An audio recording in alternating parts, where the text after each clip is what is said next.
We're going to move on with a look through the international newspapers with Flo Villamino. Hi there. Hi, Gab. Now, of course, one of the biggest stories that we've been talking about for the last few days is those attacks in Copenhagen at the weekend. Tell us what the Danish press have to say this morning. Well, there's still a lot of emotion in the Danish press. This was what a lot of media are calling the worst attack on Danish soil in decades. I've pulled out some front pages. Let's start with BT. That's a Danish tabloid.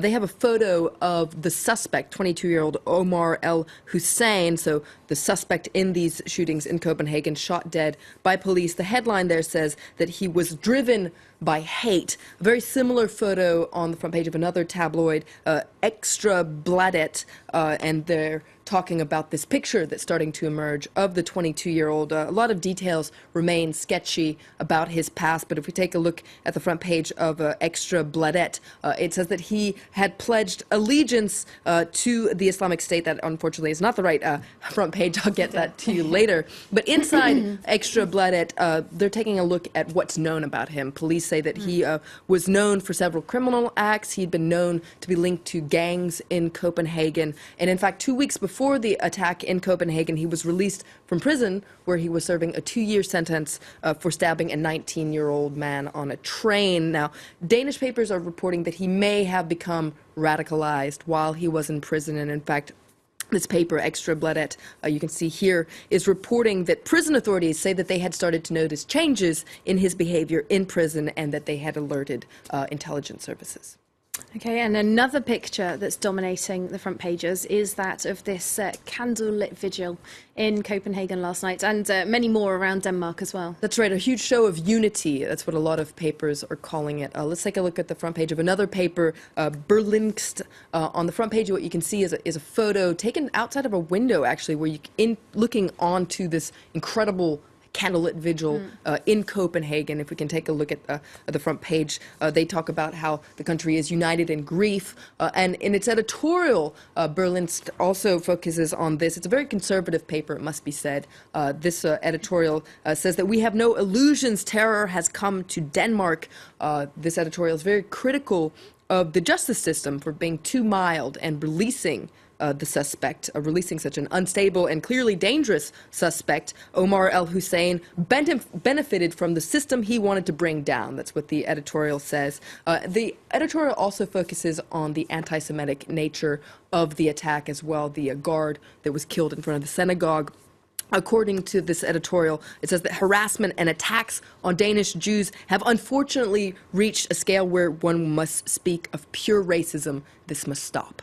Papers outside Denmark as well, focusing on this show of unity. That's right. That's the word that's on the front page of Le Soir, Belgian paper, with once again a photo of that incredible candlelit vigil. Now, the editorial of Le Soir also addresses this rise of anti-Semitism that we're seeing in many parts of Europe. You can see the editorial says, "You are us." Now, Israeli Prime Minister Benjamin Netanyahu has urged European Jews to move to Israel in the wake of the attack in Copenhagen and Paris.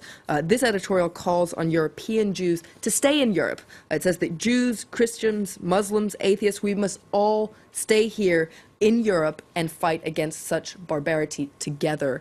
And there's a similar editorial in The Independent today, the British paper. They talk about the fact that even if anti-Semitic extremism is rising, the answer is not for Jewish citizens to go to Israel. That would mean that these Islamist terrorists get what they want, that is, division and loathing.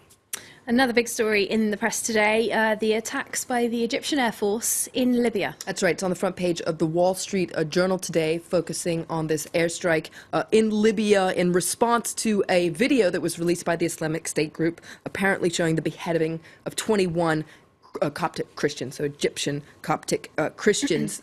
This article says that this airstrike opens a new front against the Islamic State group. And of course, we've seen that the Egyptian authorities are calling on the international community to join their effort, to join this airstrike campaign against Libya. The Guardian also reports on the situation on the ground in Libya, actually. 4 years after the revolution, turmoil has taken over the country, a harsh contrast with the optimism of the Arab Spring. You can see this quote here. A lot of people will tell you that it was better under Gaddafi, so Muammar Gaddafi, the ousted dictator. Now, let's take a look at a cartoon, though. This is an Al Arabi Qatar-based paper, has a different take on things. Kind of hard to interpret this. What it says is that essentially Arab dictators that hand there are using the Islamic State groups with the black knife to crush the Arab Spring.